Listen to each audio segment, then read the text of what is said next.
Good morning बच्चों। आज के इस वीडियो में हम आपके पेपर थर्ड में यूनिट फर्स्ट में मेंशन जो सेल ऑर्गेनल्स है उन्हीं में से कुछ जो छोटे छोटे से जो सेल ऑर्गेनल्स है आज हम उनको देखेंगे, जैसे कि स्फेरोसोम्स एंड पेरोक्सिसोम्स। तो आज हम देखेंगे स्फेरोसोम्स एंड पेरोक्सिसोम्स को।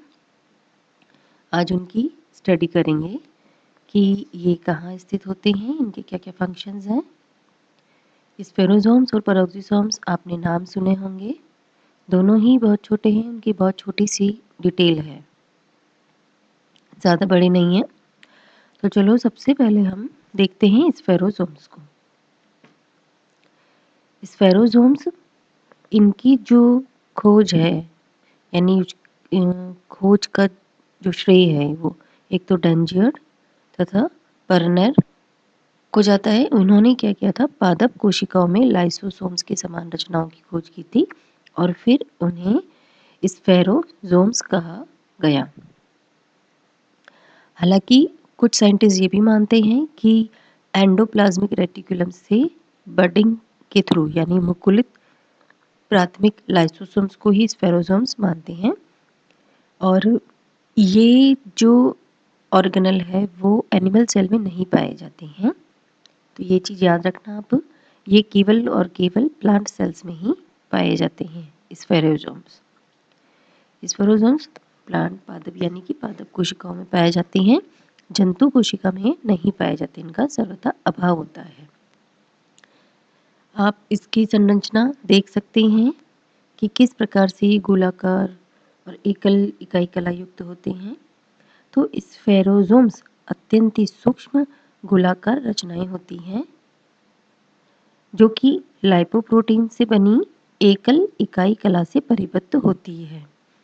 इनमें हाइड्रोलेजेस, प्रोटीएजेस, राइबोन्यूक्लिएजेस, फॉस्फेटेस तथा एस्ट्रेस एंजाइम्स भरे होते हैं।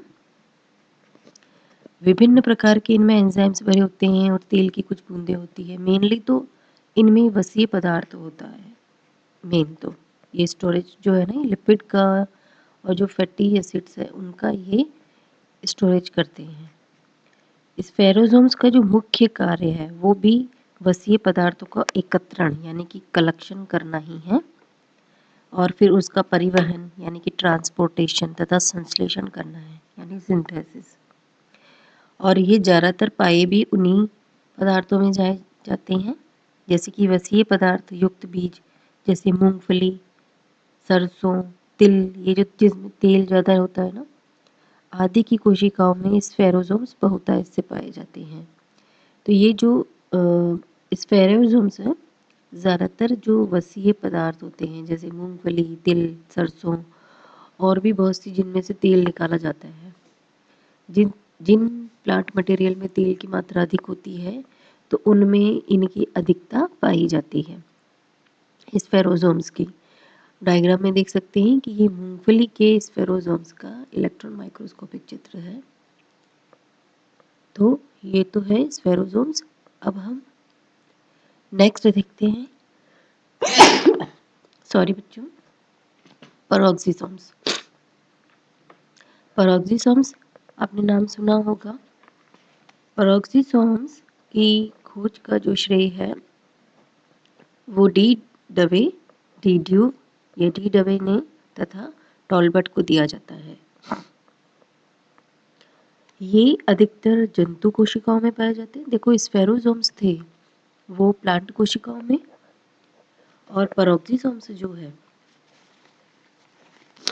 वो पेरोक्सिसोम्स जो है जंतु कोशिकाओं में पाए जाते हैं। उच्च श्रेणी के पादप यानी कि हायर प्लांट्स की जो लीव्स होती हैं उनकी कोशिकाओं में ये क्लोरोप्लास्ट के पास स्थित होते हैं।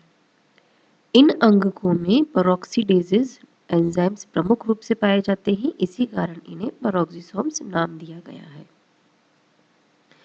पेरोक्सीडेज एंजाइम आपने सबने नाम सुना होगा, तो उसी के कारण उसकी अधिकता होती है इसमें, इसी के कारण उसे पेरोक्सिसोम्स कहा गया है। अब हम इसकी स्ट्रक्चर देखें कि इसकी स्थिति कहाँ होती है कोशिका में। किसी भी कोशिका में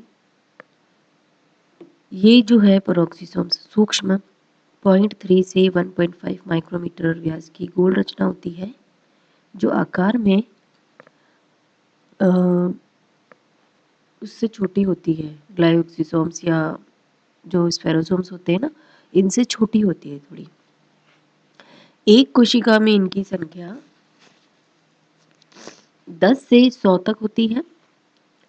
ये एकल इकाई कला से परिबद्ध होते हैं। इनकी कला प्लाज्मा मेम्ब्रेन से थोड़ी पतली होती है। पेरोक्सिसोम्स में अन्य एंजाइमों के अतिरिक्त पेरोक्सीडेजेस प्रमुखता से उपस्थित होते हैं। एंजाइम एक्स्ट्रा भी होते हैं उनमें कुछ, लेकिन जो पेरोक्सीडेज एंजाइम है वो सबसे ज़्यादा पाया जाता है। और सबसे मेन क्या काम है इनका, ये एंजाइम H2O2 का उपापचय करते हैं, यानी उसका डिग्रेडेशन करते हैं, उसके ब्रेकेज को तोड़ देते हैं, बॉन्ड्स को ब्रेक करते हैं।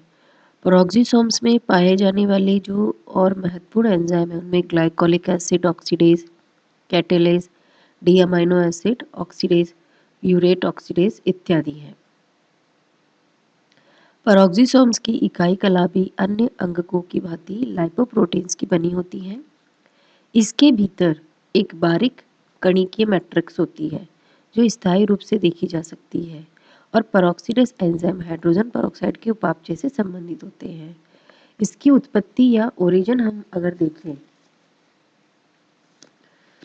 तो पेरोक्सिसोम्स की उत्पत्ति स्मूथ एंडोप्लाज्मिक रेटिकुलम के बडिंग द्वारा होती है, यानी मुकुलन द्वारा होती है। स्मूथ एंडोप्लाज्मिक रेटिकुलम है, उसकी बाहर की लेयर से एक आउटग्रोथ या मुकुलन निकलता है और उससे इसकी उत्पत्ति होती है। अब हम इसके देखते हैं फंक्शंस, जो major metabolic functions of the peroxisomes in plants.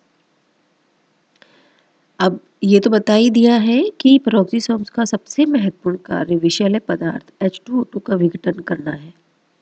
यह पदार्थ कोशिकीय उपापचय के दौरान बनता है और जो मैमल्स है, स्तनपायी स्तनपायी की कोशिकाओं के पेरोक्सिसोम्स में NAD+ व H2O2 की सहायता से वसीय अम्लों का ऑक्सीकरण होकर एसिटिल कोएंजाइम A बनता है। वसीय अम्लों का ऑक्सीकरण केवल माइटोकॉन्ड्रिया के भीतर ही माना जाता था पहले तो, लेकिन अब जब पेरोक्सिसोम्स में कार्निटिन एसिल ट्रांसफरेजेस एंजाइम यानी कार्निटाइन या कार्निटिन एसिल ट्रांसफरेजेस की जब खोज हुई तो इन्हें भी बीटा ऑक्सीकरण के लिए उत्तरदायी माना जाता है। बीटा ऑक्सीकरण के अंत में विषैला H2O2 बनता है जिसे पेरोक्सीडेज एंजाइम H2O व O2 में विघटित कर देते हैं। और सबसे जो और मेन काम है इसका फोटो रेस्पिरेशन, ग्लाइकोलेट पैथवे। पादपों की हरी क्लोरोप्लास्ट युक्त कोशिकाओं में सूर्य के प्रकाश में सामान्य श्वसन क्रिया के साथ साथ एक अतिरिक्त श्वसन क्रिया पाई जाती है। प्रकाश श्वसन का प्रमुख स्थल पेरोक्सिसोम से होते हैं। पादपों में ये एक अपव्ययकारी यानी कि वेस्टफुल प्रक्रिया है जिसके अंतर्गत प्रकाश संश्लेषण में निर्मित कार्बोहाइड्रेट्स का संचयन से पूर्व ही पुनः विघटन हो जाता है। और ये तो इसके मेन काम है। बाकी काम इसके देखिए तो जैसे oxidation of fatty acids glycosylate cycle में ये इन्वॉल्व है, फोटो रेस्पिरेशन है, डिग्रेडेशन ऑफ प्यूरिन्स है, डिकम्पोजिशन ऑफ हाइड्रोजन पेरोक्साइड है। तो ऐसे जो एंजाइमेटिक जो डिग्रेडेशन है उनमें ये ज़्यादा इन्वॉल्व है। तो ये इसके फंक्शंस हैं। तो आज हमने देखा स्फेरोसोम्स एंड पेरोक्सिसोम्स। नेक्स्ट वीडियो में हम लेकर आएंगे ग्लायोक्सिसोम्स जो कि ग्लाइकोसिलेट साइकिल में इन्वॉल्व है। ओके, थैंक यू बच्चों।